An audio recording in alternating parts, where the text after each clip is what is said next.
कोल्हापूरमध्ये भूमी संपादन आपण नोटिफिकेशन रद्द केलेलं आहे।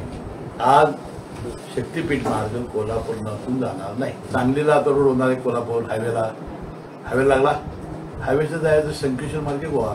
मी शक्तीपीठसाठी कोल्हापुरात विरोध केला, परंतु सांगली जिल्ह्यातले शेतकरी आता पुन्हा पहिल्यांदा रक्तानं बदलेले आता फाशी लावून घेऊन असं शेतकऱ्याचं म्हणणं आहे। शेतकऱ्यांचा शक्तीपीठसाठी विरोध आहे, यावर तुम्ही काय बोलता? कोल्हापूर जिल्ह्यामध्ये विरोध होता आपण, त्यामुळे तो आम्ही जे भूमी संपादन आहे ते रद्द केलेलं आहे।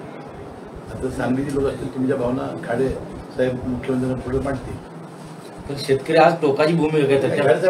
लोकप्रतिनिधी आहेत कोल्हापूरमध्ये म्हणते, पण कोल्हापूरमध्ये आता गुरुवारी राज्यव्यापी परिषद घेतली, कोल्हापूरमध्ये विरोध नाही असं म्हणतात।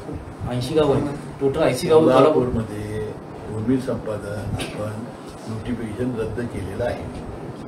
आज शक्तीपीठ मार्ग कोल्हापूरमधून जाणार नाही। आता नवीन काय अलाइनमेंट करणार आहेत काय ते काय आमच्यासमोर आलेलं नाही।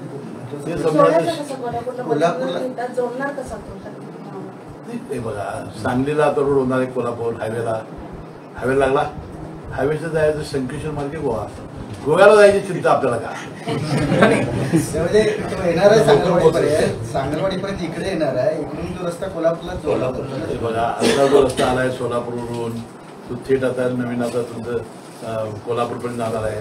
कोल्हापूरला हायवेला जोडणार, तो हायवेला जोडायचं तर डाव्या बाजूला वळायचं। नाही तिकडे आपलं गोव्याला जायचंय ना,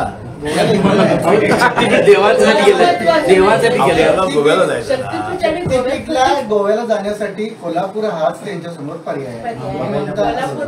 काय नाही, आम्ही व्यवस्थित त्याला लाईन काढून दिलेली आहे। अशाच नवनवीन अपडेट्ससाठी डिजिटल कोल्हापूर चॅनेलला सबस्क्राईब करायला विसरू नका। आमच्या फेसबुक, इन्स्टालाही नक्की फॉलो करा।